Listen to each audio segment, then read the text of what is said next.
கொடி பறக்குது பாரு. அண்ணன் கண்ணு விட்டா புசுன்னு வரும் காரு.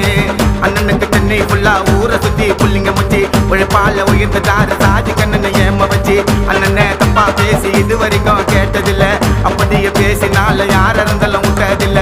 குணான தலைவனுங்கன்னு சரித்திரம் இல்ல, அண்ணன் கூட போட்டி போட யாருமே இல்ல. அப்புறம்னா வந்துட்டாரு டிஎம்கே உள்ள